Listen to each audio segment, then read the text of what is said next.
Bem, inicialmente, boa noite a todos e a todas vocês. Eu quero saudar Sua Excelência, o Ministro Carlos Aires Brito, e uma saudação que para mim é muito especial, porque nós nos conhecemos, lá sei quantos anos, Carlos, 20, 30 anos, não sei, e mais. Ou seja, eu acho, na vida, são poucas as pessoas que têm a oportunidade de conviver com um homem como Carlos Aires Brito. Eu tive e tenho essa oportunidade.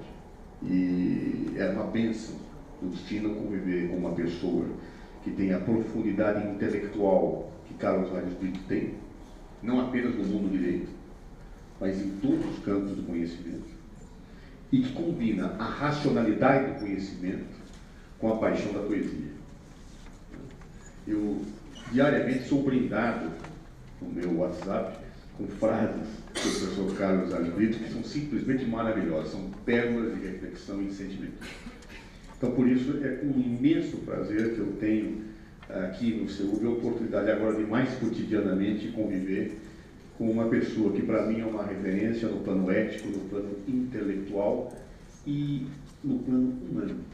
Eu tenho neste amigo um homem, um ser humano que realmente, para mim, sempre foi e sempre será um grande exemplo.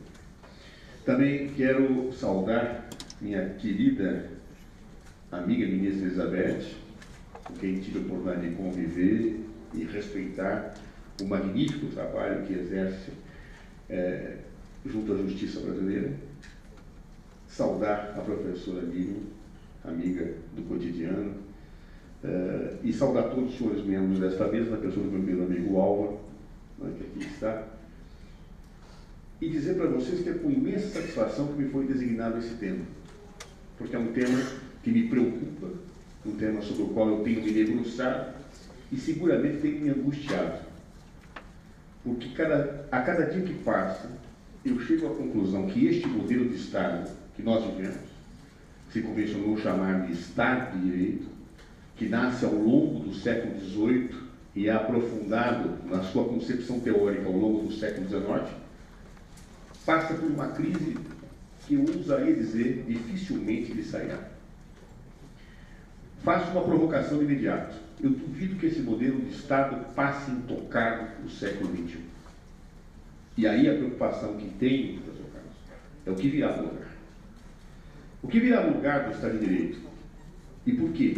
Porque com todas as discussões teóricas, contradições, problemas que esse modelo de Estado envolve, ele tem em si um bojo de conquistas humanistas, um bojo de conquistas valorativas que representam certos avanços da cultura da humanidade. E quando não se sabe o que virá, quando algo está prestes a mudar, eu não posso ter receio que o modelo de Estado de Direito, eu não posso deixar de ter receio que o modelo de Estado de Direito seja substituído por um modelo autoritário de Estado, por um modelo que negue a pluralidade, por um modelo que consagra a intolerância entre seres humanos. E daí a angústia. Mas se tiver a mudança, que venha para melhor. Mas para que venha para melhor, nós temos que entender o porquê que esta mudança está se colocando e porquê que esta crise se afirma. E afirmo, esta crise não se coloca apenas e tão somente no Brasil, ela é mundial. Eu tenho sido chamado a debater esse tema em alguns pontos diferentes do mundo. E, curiosamente, professor Carlos, quando começa a colocar certas questões, se diz, aqui também é o mesmo. Então, portanto, não é uma situação específica da conjuntura brasileira. É claro que a conjuntura brasileira, por suas características, por suas peculiaridades, pode até agravar aspectos dessa crise. Mas é uma crise em todo o globo terrestre, ou seja, é uma crise em que este modelo de Estado está posto em xeque. Mas para que possamos falar disso, e por que ele está posto em xeque, é necessário que nós venhamos a entender este modelo de Estado. E nós, às vezes, na Faculdade de Direito, temos por hábito fazer uma asepsia histórica do fenômeno jurídico, o que me parece um verdadeiro absurdo. Não se entende nada na vida humana sem a história. É a história que explica o presente e permite projetar o futuro. No entanto, nós, na Faculdade de Direito, não raras vezes, simplesmente ignoramos a dimensão histórica do fenômeno jurídico. É comum, quando se vai começar a estudar um campo do direito, e temos lá um manual por exemplo, de direito administrativo. E o capítulo 1 do Manual de Direito Administrativo é a história do direito administrativo. O que nós fazemos? Pulamos para o capítulo 2. Tá? Ou seja, vamos ver o que importa. E simplesmente saltamos, como se nós pudéssemos saltar na história da explicação que o passado nos dá sobre o presente. É um erro. Não é possível compreender o Estado de Direito e sua crise se nós não olharmos o porquê ele nasceu, como ele nasceu e como se afirmou. E é por isso que eu faço uma rápida digressão histórica, que faz um corte que tem início na chamada Idade Média do continente europeu. Nós sabemos que depois da queda do Império Romano no Ocidente, houve uma fragmentação do exercício do poder político no continente europeu. O risco das chamadas invasões dos povos bárbaros, um conjunto de situações explica que a economia tem alterado substantivamente o seu modo de existência. A economia de subsistência passou a ser desenvolvida nos chamados feudos, onde relações entre senhor e vassalos se afirmavam e se colocavam, onde a circulação de riquezas não existia e onde o poder político ele era organizado, digamos, intramuros dos seus. Não raras vezes com disputas, com guerras, mas sem uma vida que ultrapassasse estas células econômicas e sociais de subsistência. A partir do século XI e XII, por uma série de questões históricas também que não vem ao caso aprofundar, sejam as cruzadas, seja a cessação do risco da invasão dos chamados povos bárbaros, não importa. A verdade é que as pessoas foram saindo dos feudos e começaram a trocar suas riquezas. É por isso que alguns autores que dizem que os embriões da futura sociedade capitalista baseada na circulação de mercadorias nascia já no século XI e XII. Ali começava a nascer a troca, começavam a surgir gradativamente os pequenos centros urbanos. Ali começava a renascer, como se costumou dizer, a vida de um período histórico. Ora, fundamentalmente todos sabem que ainda naquele período, como também era na antiguidade, o exercício do poder, ele tinha uma legitimação divina. Como assim o exercício do poder tinha uma legitimação divina? Por que alguém obedece a outro?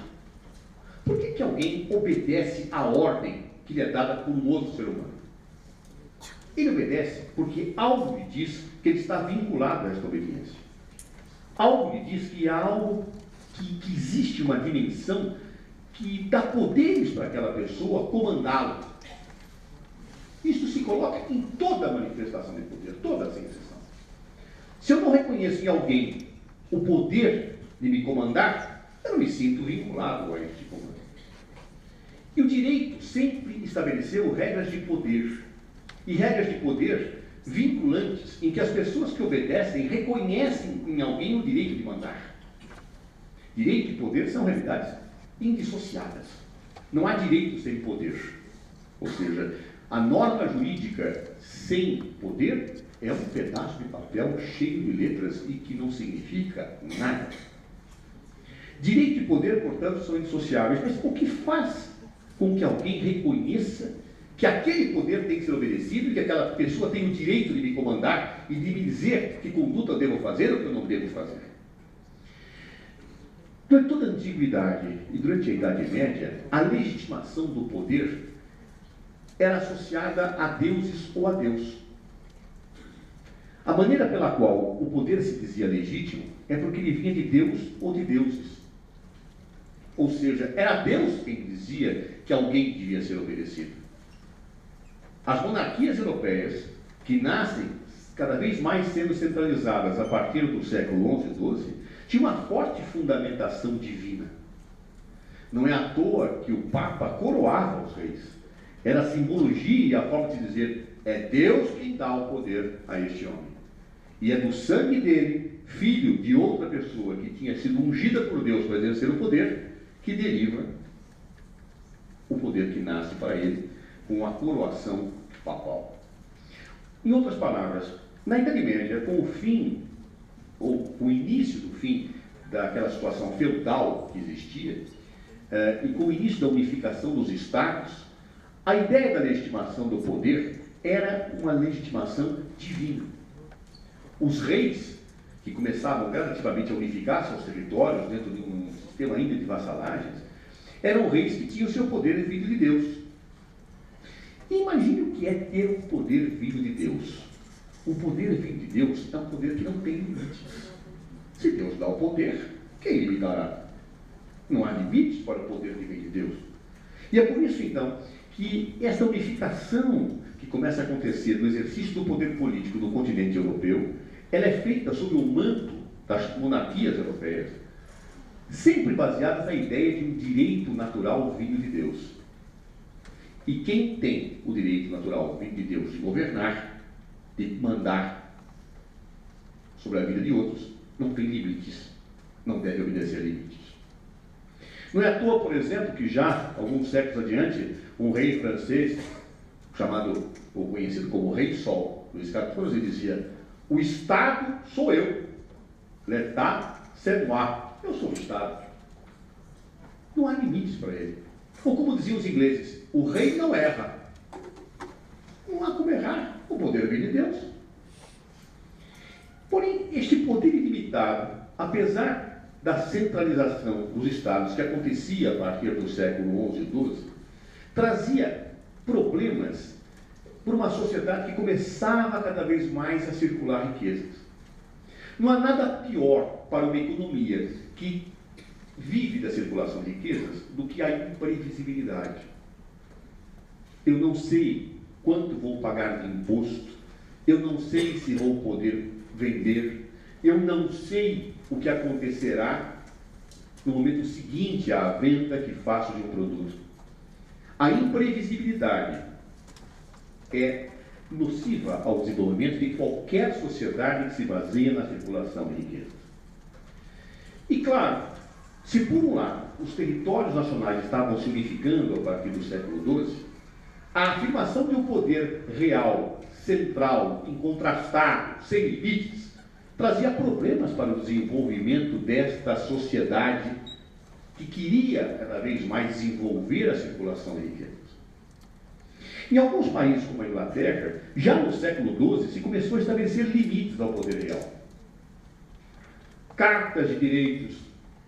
Os nobres se reuniram dizendo: soberanos, você não pode aumentar imposto dessa forma, não. Tem que passar pela gente primeiro. Ou o próprio surgimento do parlamento na Inglaterra, como sendo algo que limitava o exercício do poder real, começa gradativamente a ser colocado. Por quê? Porque a limitação ao poder era necessária para a construção da nova sociedade que nascia ou que renascia naquele momento. Não é à toa que, pouco a pouco, se retomam reflexões filosóficas sobre o limite ao poder. A mente humana, ela nunca extrai as ideias do nada. São os problemas da realidade que fazem com que os homens pensem em soluções ou pensem criativamente sobre a realidade. E os pensadores começaram a pensar em como limitar o poder. A partir do século XI até o século XVIII, muitos são os pensadores que pensaram sobre limitação ao poder. Cito alguns: John Locke, por exemplo, o segundo tratado sobre o governo, particularmente um francês que influencia todo um período que vem depois, que é um francês pouco conhecido pelo seu nome. Ele chamava Charles-Louis de Secondat, mas muito conhecido pelo seu título nobiliárquico, que era o Barão de Montesquieu. Ou seja, Montesquieu, como ficou chamado, escreveu um livro clássico chamado O Espírito das Leis, onde o ponto alto desta obra é justamente o problema da limitação do poder. Lembremos que Montesquieu era um monarquista, mas era um monarquista que tinha claro que era necessário limitar o poder. E claro, se discute até historicamente por que Montesquieu queria limitar o poder. Há quem diga que ele estava inspirado nos novos ares da nascente sociedade capitalista e, portanto, propunha a limitação do poder para que essa sociedade se desenvolvesse. Mas há quem dissesse que não, que Montesquieu, sendo um nobre, ele estava muito insatisfeito com a perda do poder dos nobres em detrimento do rei. Isso traía poderes e privilégios dos nobres. Então, não importando a razão, Montesquieu pensa em um modelo limitador do poder. Disse que estava estudando o modelo inglês. Mentira, não estava.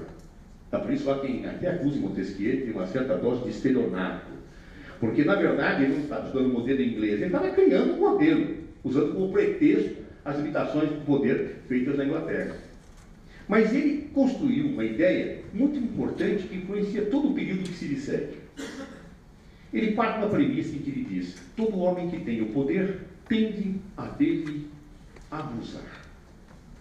Todo homem que tem o poder tende a dele abusar. Isso é uma realidade. Dê o poder a alguém e você o conhecerá. Às vezes você está lá no seu prédio, tem um vizinho amigo, simpático, bacana, que fica com você, conversa com você, até virar síndico. Quando ele vira síndico, a situação é simplesmente infernal. O teu cachorro já não pode mais latir à noite sem que ele venha tocar a campainha. Você é um chato. Você não pode tomar uma caipirinha na piscina que ele verificasse um copo de plástico. Uma coisa insuportável. Mas ele é um indivíduo bacana. Só que ao receber o poder, ele sofre aquele problema da inclinação nasal crescente. O nariz sai da horizontal e passa por uma inclinação de 45 graus. Quando não de 90. Ora, Montesquieu dizia isso com muita clareza. Ou seja, todo homem que tem o poder tende a dele abusar.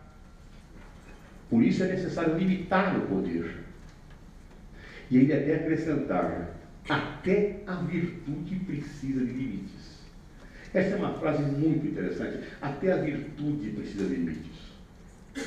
Nós temos visto aí muitos virtuosos que, por se julgarem virtuosos, não acham que devam ter limites. Mas até a virtude precisa de limites. E como limitar os virtuosos e não virtuosos que exercem o poder? Montesquieu dizia: não dando o poder do Estado a uma única pessoa ou a um único grupo de pessoas. Fragmentando o poder, dividindo o poder, não fazendo com que o poder do Estado fique nas mãos de uma pessoa só. E aí então, dizendo que olhava o sistema inglês, Montesquieu propõe a separação das funções do Estado, ou a tripartição das funções do Estado. Montesquieu não foi o primeiro a propor a separação das funções do Estado. Já desde a antiga Grécia se discutia isso. A novidade de Montesquieu está em tripartir, em verificar que o Estado exercia 3 funções e propor que essas funções não pudessem ser reunidas numa única pessoa ou num único órgão. Montesquieu via no Estado 3 funções: a função de produzir leis, que é a função legislativa, mais tarde chamada, a função de cumprir ou executar as leis, chamada de função executiva, ou mais tarde chamada de função administrativa, e a função de julgar os transgressores das leis, chamada, por alguns, de função judicial ou jurisdicional mais tarde. Essas 3 funções teriam que ser exercidas por órgãos autônomos, independentes. Aquele que produz as leis não pode julgar nem executar, aquele que executa não pode produzir as leis nem julgar, aquele que julga não pode produzir as leis nem executar. Era necessário fazer uma separação orgânica, de maneira que ninguém tivesse o poder absoluto do Estado. E ao assim fazer, dizia ele, seriam criados poderes autônomos que atuariam com harmonia, mas um não se sobrepondo ao outro. Esta era a visão de Montesquieu. Ao mesmo tempo que Montesquieu pensava nisso, outros também pensavam.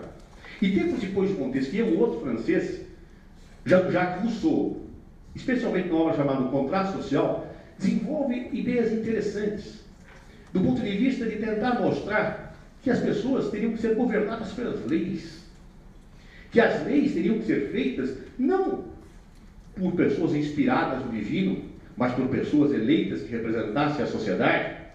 Era necessário que a lei afirmasse o interesse público e que tudo que se fizesse nesse Estado efetivamente viesse a estar calcado na lei.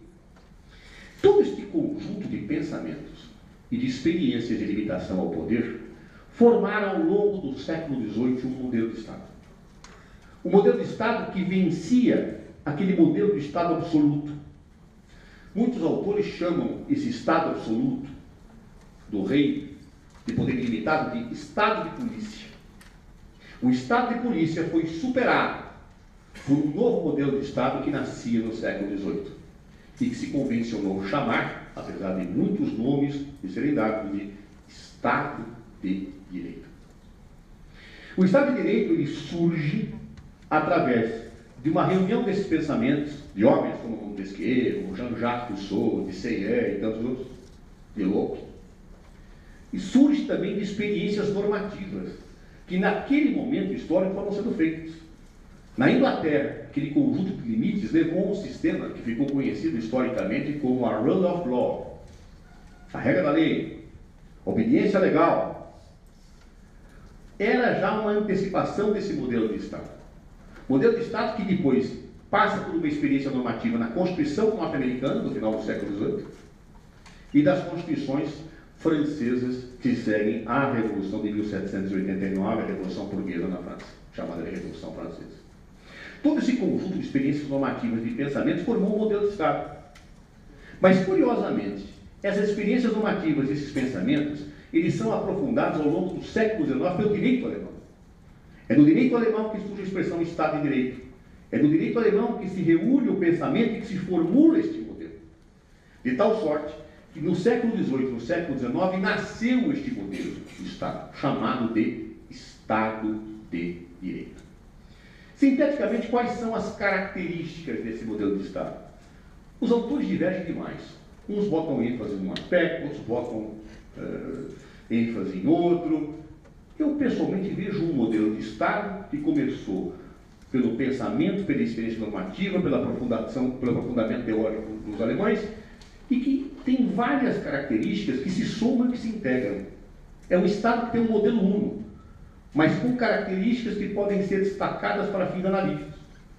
É como se o Estado fosse uma sala escura, em que eu posso pegar uma lanterna para iluminar os diversos aspectos que efetivamente estão postos nessa sala. E, rapidamente, quais são os aspectos que formam este modelo de Estado? Primeiro aspecto, a ideia de legalidade, o princípio da legalidade. Ninguém pode fazer nada a não ser em virtude de lei. Ou, como diz a nossa Constituição, no artigo 5º, inciso 2. Ninguém poderá fazer ou deixar de fazer alguma coisa a não ser em virtude de lei. A lei comanda tudo. A lei do mundo privado significa o quê? Que as pessoas podem fazer o que quiserem, a menos que a lei proíba. Mas no plano do Estado quer dizer outra coisa. Quer dizer que o administrador ou que o agente público só pode fazer aquilo que a lei autoriza. No silêncio da lei, ele não pode agir como agente público.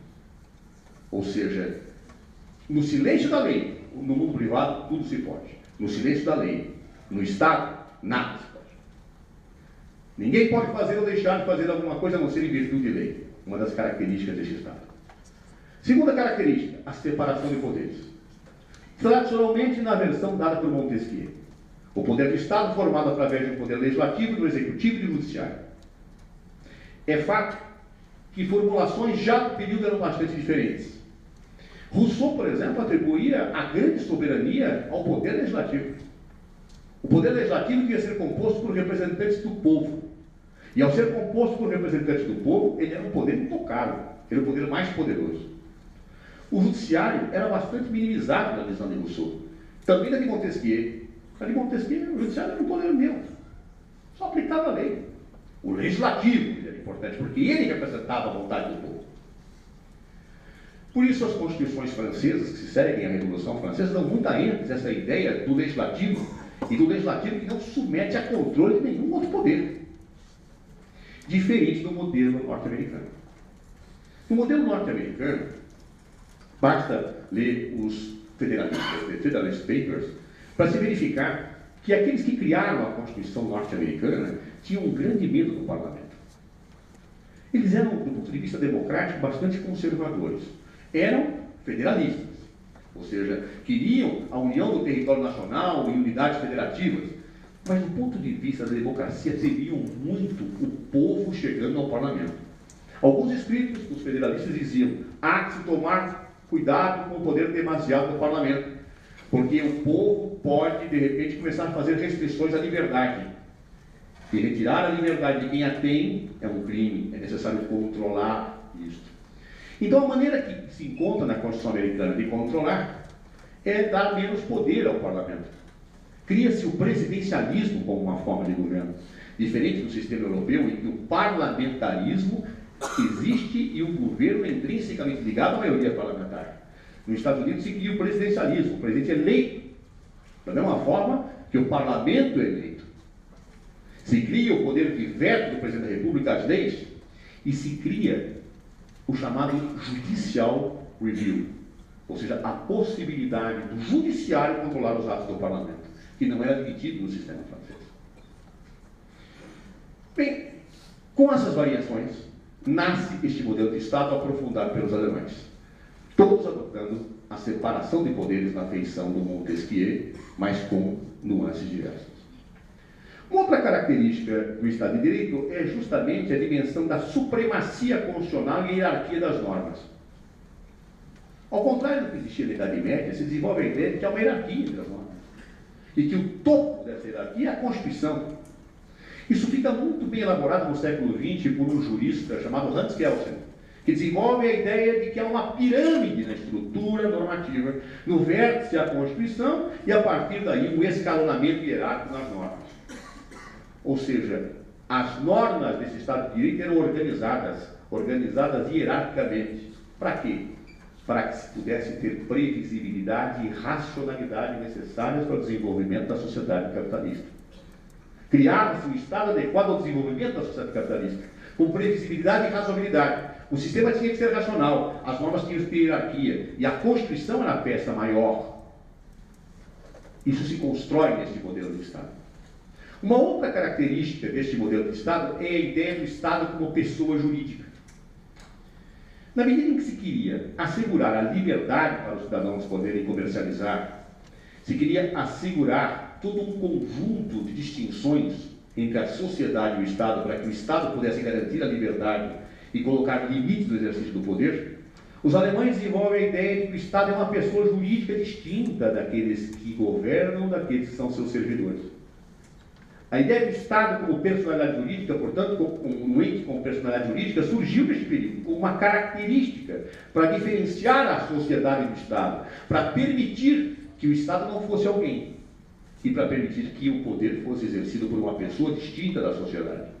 Estado e sociedade tinham que ser distintos para a garantia da liberdade de comércio, liberdade que os cidadãos precisavam para fazer florescer a nova sociedade capitalista. Uma outra característica desse modelo de Estado é a soberania, ou seja, não há nenhuma outra ordem jurídica superior à do Estado. Nenhuma. Não existe uma ordem natural superior à do Estado. Nenhuma ordem vem dos homens, não vem de Deus. É interessante que mesmo para aqueles que acreditam no direito natural, neste período não há mudança de crença.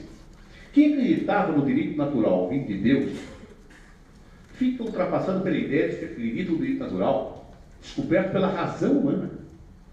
Ou seja, a ideia de um direito descoberto pela razão humana aproxima o direito do homem e faz uma abstração efetiva da legitimação divina. Ou seja, esse Estado de Direito não nasce mais com uma legitimação do poder divino, ele nasce com a legitimação dos homens. Nesse período é interessante um exemplo histórico, porque a história nos ensina, muitas vezes por símbolos. Napoleão Bonaparte era um homem que vem e assume o poder logo depois da Revolução Francesa. Num momento de transformações ideológicas, políticas, culturais. Mas Napoleão era um homem que era um tarado por história. Ele adorava a história. E queria ser como Alexandre o Grande, queria ser como os grandes conquistadores, como Júlio César. Há quem afirma até que algumas campanhas militares que Napoleão desenvolve, como por exemplo a invasão do Egito, era inútil do ponto de vista estratégico. Ele apenas queria reproduzir os seus mitos. E em um dado momento ele resolve ser imperador. Não podia dizer que era rei, porque os reis já tinham sido derrubados, mas ele queria ser imperador. O mesmo título dos imperadores romanos. Queria usar aquele galinho de louros, né? Usar aquelas túnicas. Ele queria ser igual aos seus ídolos históricos. E então ele cria o Império Francês e ele é o imperador. Mas como é que ele vira imperador? Ele diz: o Papa tem que me coroar imperador, porque é a única forma que eu tenho de me legitimar. E pede que o Papa o coroe. E dizem os historiadores que o Papa respondeu: senhor Napoleão, o senhor é um usurpador. Quem tem que ser coroado são os descendentes de Luís XVI, que a Revolução decapitou. O senhor é um usurpador, eu não vou coroá-lo de jeito nenhum, esqueça. Deus não abençoa o seu poder. O que Napoleão, com aquela simplicidade que marcava o seu gesto, disse, bem, se o senhor pensa assim, eu vou lhe respeitar. Não vim me coroar. Apenas seria obrigado a mandar meus exércitos a Roma, destituí-lo, colocar um outro Papa que me coroará. Ao que o Papa respondeu, seu argumento me sensibiliza. Começo a achar que talvez Deus mande coroá-lo. Deus talvez realmente não vê tanta ilegitimidade assim no seu exercício. E o Papa vai coroar Napoleão. E aí acontece um fato interessante de uma leitura histórica fascinante. Não sei se combinado ou não. Em geral, o Papa, quando coroa o rei se ajoelha e ele coloca a coroa, depositando-a na cabeça do soberano. A leitura é, você se curva diante de Deus e Deus te coroa. Napoleão não se ajoelha diante do Papa. Napoleão pega a coroa das mãos do Papa e ele próprio coloca sobre sua cabeça. Qual é a leitura histórica? Meu poder não vem de Deus, não. Meu poder vem dos homens. Vem de mim. Essa leitura histórica mostra uma ruptura de concepção, de legitimação de poder. Era um novo Estado que nascia. Um Estado da legalidade, um Estado da separação de poderes, um Estado pessoa jurídica, um Estado da hierarquia da Constituição. O Estado de Direito nascia sob uma nova fundamentação do exercício do poder. Mas esse Estado tinha também uma outra característica importante. Entendia-se que esse Estado, para garantir a liberdade necessária para o desenvolvimento da sociedade capitalista, e deveria assegurar alguns direitos aos cidadãos. Se desenvolve a ideia de um direito subjetivo, público, dirigido contra o Estado. Estado, pessoa jurídica distinta da sociedade. E aí, então, se entende que alguns direitos básicos têm que ser garantidos. Um deles é a isonomia. Claro, era necessário superar as relações de fealdade. Era necessário que não existisse mais servos e senhores, que o poder político não fosse exercido mais por quem tem sangue nobre, e que os Napoleões pudessem ascender ao exercício do poder. A ideia da igualdade perante a lei nasce, a isonomia nasce, como um dos direitos centrais a serem garantidos por esse Estado. Todos são iguais perante a lei, mas vejam, todos são iguais perante a lei. Ninguém disse que eram iguais perante si mesmos. Por quê? Porque tinha que ser admitida a diferença entre ricos e pobres. Dizer que todos eram iguais perante si mesmos significaria uma comunização da sociedade que, obviamente, a sociedade capitalista nascendo naquele período jamais admitiria. Que sejam iguais perante a lei. E aí nasce a ideia da isonomia, o princípio da igualdade formal. Da mesma forma, nasce o princípio da dignidade humana, como algo que deve ser respeitado pelo Estado, como direito fundamental. É claro que o princípio da dignidade humana tem um conteúdo ideológico que varia de período a período. Nem sempre os liberais concebem como socialistas o que é a dignidade humana. Os fascistas, os nazistas também falavam em dignidade humana, mas em concepções completamente diferentes, com conteúdos diversos. Mas do ponto de vista formal, esse Estado nasceu para agasalhar esses direitos. Um Estado de legalidade, separação de direitos, de separação de poderes, de afirmação de direitos, tudo isso caracterizava esse modelo de Estado que nasce no século XVIII e é desenvolvido pelos alemães, teoricamente, de forma brilhante, ao longo do século XIX. Este é o modelo de Estado. Muitos confundem esse modelo de Estado com o Estado liberal. Não creio que seja verdade, como também não se confunde este modelo de Estado com aquele chamado Estado social. O Estado de Direito é essa estrutura. Se o que emprega o Estado, num certo momento, é a visão liberalista, liberal, do Estado mínimo, da ausência de intervenção do Estado na economia, e de situações que eram próprias no momento final do século XVIII, essa estrutura é mesmo. Se mais tarde, depois ao longo do século XX, por força das guerras mundiais, o Estado se tornou intervencionista, o Estado buscou intervir na economia, o Estado garantiu direitos sociais e criou-se a ideia de Estado social, o modelo de Estado é o mesmo. Ou seja, o Estado democrático, efetivamente, o Estado de Direito, perdão, é um modelo, a meu ver, com essa estrutura, que passa a ter uma substância definida pelas políticas que, num certo momento, assenhoram o Estado. O Estado liberal pode ser um Estado de Direito. O Estado social é um Estado de Direito. Mas essa ideia de Estado de Direito ficou tão forte que, durante o século XX, mesmo Estados autoritários se invocavam uma condição de Estado de Direito. Por exemplo, no fascismo, na Itália de Mussolini, juristas diziam que o Estado fascista não está de direito. Por que é? Porque todo mundo respeita a lei.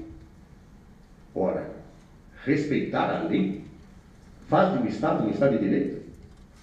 É daí que nasce a ideia de Estado legal. O Estado legal. Né? Ou seja, Estado de direito é o Estado legal. Os nazistas, ou parte dos juristas nazistas, também diziam o mesmo. Na verdade, o Estado de Direito não é só um Estado de legalidade. Ele tem todo um conjunto de situações que descrevi. Mas a lei, ela tem que ser feita democraticamente por representantes do povo. Não há Estado de Direito sem democracia. Não há Estado de Direito sem a representação política. Isso está embutido na própria ideia de legalidade e de ruptura da legitimação do poder divino.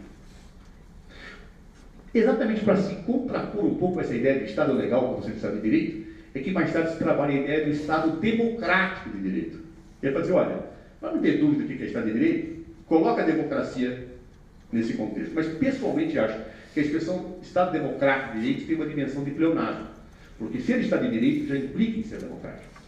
A menos que eu abstraia dessa ideia e entenda que o Estado de Direito pode ser um Estado legal, em que se obedece à lei, independente da democracia que estaria subjacente à formulação da lei. Bem, este quadro todo que está dado criou este modelo de Estado. E daí? E daí que eu afirmo que esse modelo está em crise. E por que está em crise? Por diversos fatores. A democracia representativa está em crise. Não no Brasil, no mundo. Não há um país no mundo que se vá em que você pergunta, e os políticos, como são aqui? E as pessoas te respondem como se fossem seres execráveis. Não há classe mais odiada no mundo, se é que é classe, os políticos. São ladrões, fazem o que querem, não respeitam a cidadania. Isto não é no Brasil, isto é no mundo. Perguntando a vocês, mas considerando que políticos não nascem árvores, são eleitos, o que leva a esta situação mundial? A meu ver, o que leva a essa situação mundial é um descrédito cada vez mais crescente da democracia representativa. A democracia ela nasce com as pessoas se reunindo em praças e decidindo todas o que deveria acontecer. O crescimento populacional impede que as pessoas se reúnam em praças, então ela tem que escolher representantes para que digam aquilo que os representados desejam. Nasce a democracia representativa. Só que hoje, o desenvolvimento tecnológico já permite às pessoas terem uma participação maior através da rede mundial de computadores. A velocidade informativa é brutal. As pessoas sabem online o que acontece a cada momento. Ou seja, crises que acontecem hoje na China, eu sei minutos depois no Brasil. As pessoas acompanham ao vivo o que os parlamentares decidem no Legislativo. Acompanham as discussões, os argumentos online e emitem sua opinião. Ora, isso traz um desconforto muito grande, especialmente quando se percebe que as pessoas pensam como eu e o representante não faz como as pessoas pensam. Se detecta com muita velocidade um descompasso entre a vontade do representante e a vontade do representado. O que leva a crer, inclusive, segundo alguns pensadores, que no futuro nós teremos a democracia eletrônica. Ou seja, as pessoas podendo tomar decisões de Estado diretamente através dos seus celulares. Elas poderão votar em leis pelos seus celulares. Elas poderão decidir políticas públicas pelos seus celulares. Já não podem hoje decidir quem sai do Big Brother? Ora, no fundo o cidadão pensa, se eu posso decidir como é que termina uma novela, um programa de televisão, se quem vai para o paredão é o Chiquinho ou a Mariazinha, por que eu não posso decidir as leis? E aquele cara que eu escolho não faz nada daquilo que eu quero. Há um divórcio profundo, efetivo, cada vez maior, que a rede mundial de computadores e que a informação difusa na sociedade traz entre representante e representado. A tal ponto que hoje toda a dinâmica política é diferente. Eu me lembro das manifestações de 2013, na época, Carlos era ministro da Justiça. Eu me lembro especialmente de um dia em que na minha sala, num comando de operações que nós tínhamos 1 milhão de pessoas na esplanada dos ministérios, E os deputados e senadores apavorados, dizendo que as pessoas iam invadir o Congresso Nacional para matá-los. E eu falava com o secretário de Segurança Pública do Distrito Federal, e dagava, mas e aí? Ele falava, ministro, não sabemos o que fazer. Porque nós queríamos negociar. Só que não tem pauta. Tem gente que fala por mais verba para educação, tem gente que fala por mais verba para a saúde, tem gente que fala pelo fim do exame da OAB. Eu negocio o quê? E mais, não tinha líder. Negociar, quando você não tem líder, não tem pauta, você faz o quê? Era uma confusão demoníaca. Ou seja, era uma nova forma de reação social que não era vista, não era conhecida e que as pessoas não estavam preparadas para lidar com isso. E nós não estamos preparados para lidar com isso. É um novo fenômeno que está acontecendo. E no bojo disso, uma profunda insatisfação com a representação política. Profunda. Há cada vez uma maior aversão aos representantes políticos tradicionais. O que faz, muitas vezes, com que representantes políticos tradicionais se travestam de não políticos e ganham eleições. Como se na disputar a eleição, pelo simples fato de disputar, a pessoa não se transformasse num político. Ou Donald Trump não é um político. Ora, situações dessa natureza mostram que é uma sociedade que está completamente confusa nessa dinâmica e que a democracia representativa não dá mais vazão a essa resposta. E alguém dirá, não, então vamos criar a democracia eletrônica. Vamos também. Então agora, daqui para frente, todos votarão nas leis. Então colocamos amanhã um projeto de lei, ficam abolidos todos os impostos. Alguém tem alguma dúvida para perguntar? No dia seguinte, estavam revogados todos os impostos brasileiros. E aí o Estado é custeado como? Ao se desenvolver a democracia eletrônica, corre-se o risco de se transformar o mundo numa arena romana, onde as paixões momentâneas e onde a ausência de discussão aprofundada levam a resultados perigosos. Dirão você, mas isso é um elitismo? Talvez. Mas e como é que eu garanto um processo de discussão, de amadurecimento e de reflexão? Se Otto von Bismarck já dizia que se as pessoas soubessem como são feitas as salsichas e as leis, não comeriam as primeiras e não ficariam as segundas, imagine o como será se de repente nós transformarmos tudo numa arena decisória eletrônica. Mas, estudos hoje, eu entendo pouco disso, mas tive a oportunidade de ler alguns estudos interessantes sobre isso, estudos neurológicos mostram que o cérebro humano se modifica com a rede mundial de computadores. Por quê? O cérebro humano ele é plástico. Ele se desenvolve a partir de estímulos e ou se limita através de estímulos. Por exemplo, há estudos que mostram que quando o homem descobriu a escrita, alguns sistemas neuronais foram ativados e outros desativados. Um dos que foi desativado foi a memória, ou perdeu-se muito a memória. Por quê? Porque ao anotar a pessoa não precisava mais memorizar. Então se perdeu dimensões. Basta ver hoje, eu vejo a garotada, por exemplo, eu pergunto, quanto é 4 vezes 7? Pega a máquina e calcula. Ele não precisa desenvolver o seu cérebro nessa aptidão que nós precisávamos há 500 anos atrás. Claro? Ou seja, isso tudo nos mostra que o cérebro está passando por modificações neuronais com a rede mundial de computadores. E quais são? Os estudos mostram uma coisa muito curiosa. Com a rede mundial de computadores, o nosso sistema neuronal está ampliando a velocidade de ter informações e a amplitude. Você, por exemplo, desenvolve o seu cérebro ao mesmo tempo que você está vendo um programa no teu computador, está fazendo o trabalho que você tem que entregar amanhã cedo para a professora Nina. A sua namorada está na tela esquerda e a sua outra namorada na outra. E você está combinando talentos para poder ver o filme, responder o trabalho, falar com o namorado, tem que saber que está falando com uma e falando com a outra. Ou seja, e respondendo mensagem dos amigos. Claro, isso desenvolve aptidões. Mas uma das situações que está sendo diagnosticada é que está se perdendo no cérebro humano a capacidade de profundidade analítica. Extensão e rapidez. Profundidade. Não. Isso reflete, inclusive, no mercado editorial, nos livros, no ensino jurídico.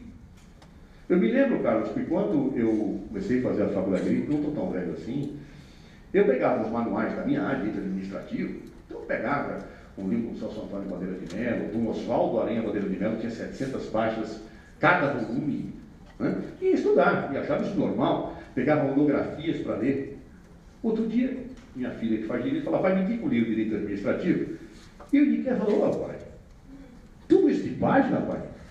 Pega um mais simplesinho, que tem gráfico, que tem, assim, mais objetivo. Então, mas como?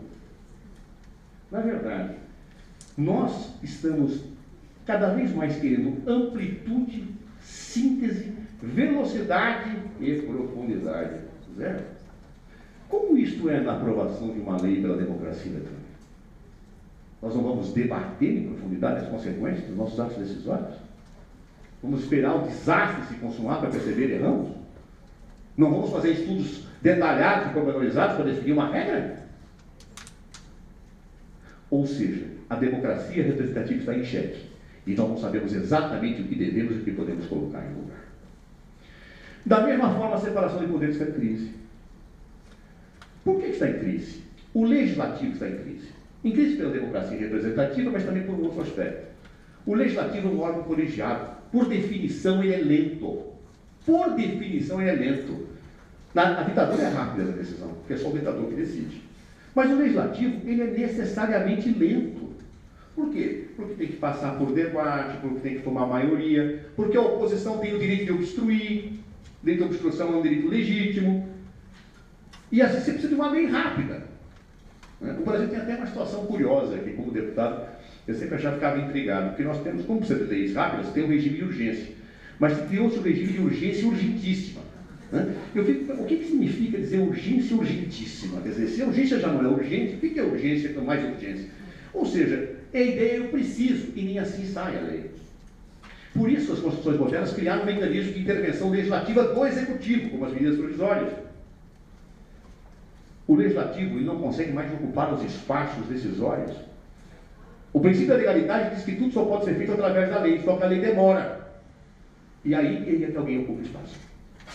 Ou o executivo ocupa espaço, ou o judiciário ocupa espaço. O chamado ativismo judicial tem feito com que muitas vezes o judiciário, a pretexto de interpretar, legisle. Isso é no mundo, não é no Brasil. É no mundo.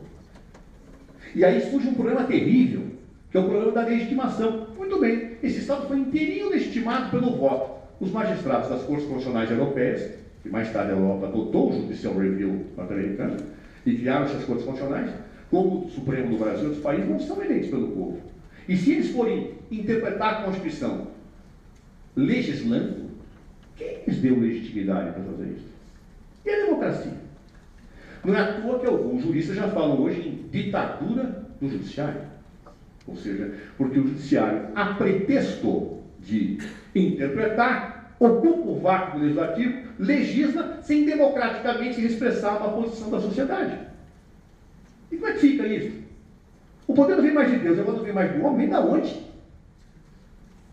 Esse é um problema gravíssimo que está colocado, mas que ainda se segura, porque o direito ele é sábio.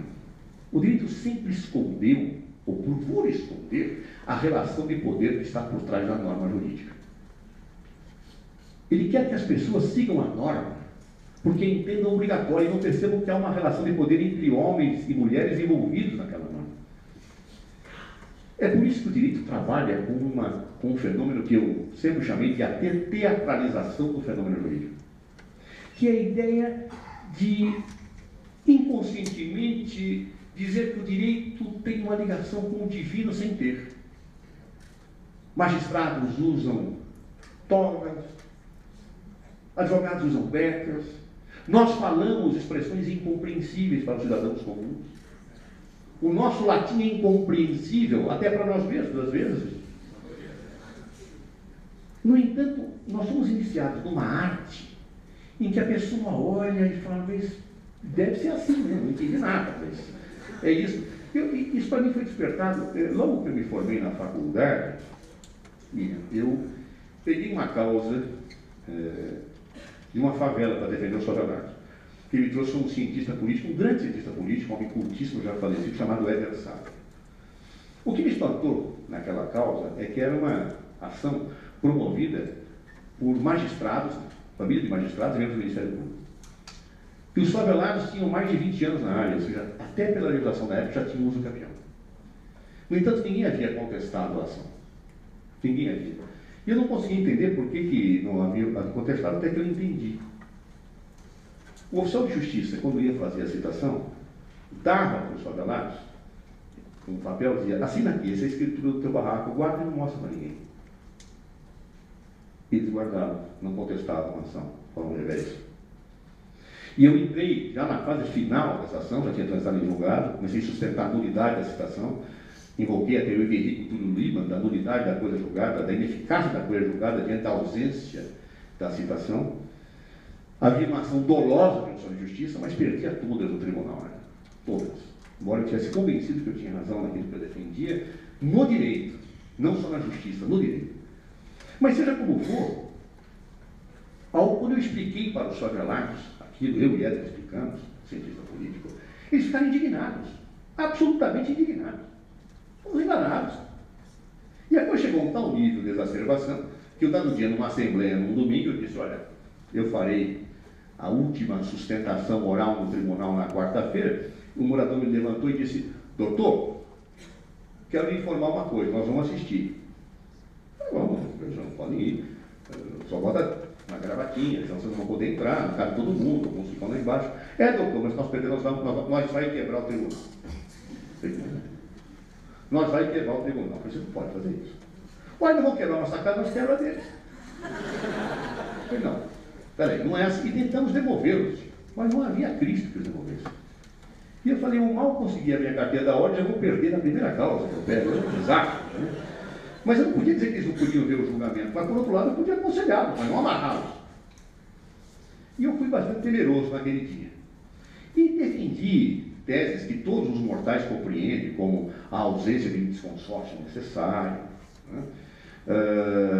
A ineficácia da coisa julgada a partir da visão de Henrique Túlio Lima, né?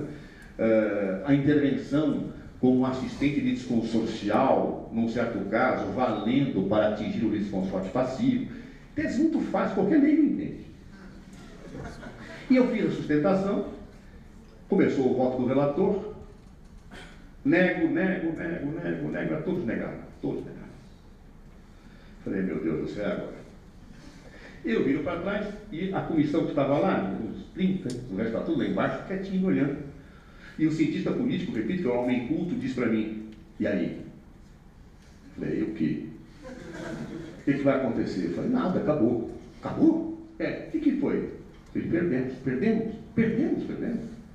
Ai, meu Deus do céu. Perdemos. Aí eu viro para trás, estão todos ali, olhando, sem entender, e eu falo, vamos embora? Todos quietos, vamos embora? Qual o resultado? O que foi? Eu falo. E saem todos quietinhos, como carneirinhos. E eu fiquei perplexo. Falei, mas vamos quebrar depois, né? Vamos reunir lá embaixo, a massa subir. Reúne, conversa, eu nem cheguei perto, para não dizer que eu estava incitando nada. E vamos embora. Mas se afastar do tribunal, eu reuni lá a comissão. Não, isso eu não estou entendendo. Eu acho bom, eu falei, vocês não quebrarem no tribunal, etc. Mas, por que vocês estão tão quietinhos aí? Saiu todo mundo com essa cara assim. Aí ele falou, doutor, a gente viu que é sério, né? A gente viu que é sério o quê? Vocês foram enganados pelo oficial de justiça. Vocês não entenderam nada do que estava sendo discutido, nem que tinha acabado o julgamento, nem qual foi a decisão. O que é sério? Sério é o ritual. Sério são as togas e as becas. Séria é a linguagem latim que aproxima os juristas, os juízes, os advogados e o Ministério Público de sacerdotes. Sério é a ritualística que o direito faz para responder que por trás da norma há relações de poder entre os homens. Isto é a tetanização do fenômeno jurídico, que trabalha sem que as pessoas percebam, e aí se diz, não, decisão judicial não se discute, se respeita. Note-se, essa dimensão dá ao judiciário uma força que os outros poderes não têm. E o judiciário se assenhora, por força disso, de bocadas do poder, ou de parcelas do poder dos outros. Quem revê as decisões do executivo? O judiciário. Quem revê as decisões do Legislativo? O Judiciário. E quem revê o Judiciário? O Judiciário. Todo homem que tem o poder tende a dele abusar. Até a virtude precisa de limites. E a virtuosidade judiciária tem limite. Este é um problema hoje no mundo. Só que ao mesmo tempo que esse problema está dado, as pessoas no momento ainda não percebem isso, mas começam pouco a pouco a perceber. A rede mundial de computadores mostra, online, magistrados às vezes tendo discursos de políticos. E esses magistrados se despindo da toga, da beca e da incompreensibilidade para dizer, peraí, mas esse cara tem lado, hein? Esse cara aí tem partido, hein? Ora, isso tudo coloca um holofote direto no Poder Judiciário, que se por um lado cresce em poder, perde em legitimidade. E se isso se agudiza, a crise sistêmica fica colossal. Porque eu não tenho quem controle o controlador e o controlador vai estar puxando. Eis porque eu acho, concluindo, que nós estamos de uma verdadeira crise do modelo. Todos aqueles elementos que eu descrevi estão em crise. A legalidade está em crise, porque a lei já não responde. Então, se o judiciário faz interpretações e legisla, o executivo inventa medida provisória que não é urgente, o sistema de poderes se choca abertamente, ou seja, há um conflito entre os poderes. A ideia de soberania, não há ordem jurídica superior ao Estado, está em xeque pela globalização. Como é que fica a situação dos tribunais internacionais? Deve-se manter as decisões internacionais e a decisão local quando eles estão em choque? Todos os elementos que nós vimos e que eu pensei aqui estão em choque, eu não vou me alongar mais. Mas seja como for, o que eu quero dizer é que nós tendemos a viver nesse século XXI momentos profundamente angustiantes, porque os momentos de transformação são absolutamente angustiantes. Às vezes as crises jogam a patamares superiores civilizatórios, às vezes geram involuções. Há quem diga que a crise sempre gera um resultado positivo. Mentira, às vezes a crise gera coisas piores. Por isso, nessa crise do modelo de Estado de Direito, eu espero que as nossas mentes comecem a dirigir para produzir um novo modelo. Um novo modelo que capte a realidade em curso de uma globalização que é inevitável, de uma rede mundial de computadores que é inevitável, de um anseio democrático direto que é inevitável, das características de uma nova humanidade que nasce nesse novo tempo que é inevitável.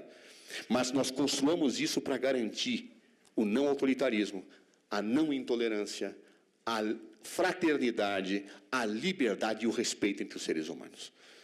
Temo que se nós não construirmos, com base nesta realidade, um modelo de Estado que garanta os valores positivos do Estado de Direito e mude aquilo que foi ultrapassado, nós caiamos na tentação de transformar o mundo numa arena humana e o Estado transformando-se novamente num Estado despótico, num Estado sem limites, num Estado intolerante, num Estado em que os direitos sejam negados. Oxalá saiamos do século XXI com um novo modelo de Estado para melhor, com uma evolução, e não como uma involução que nos faça retornar à barbárie. Obrigado.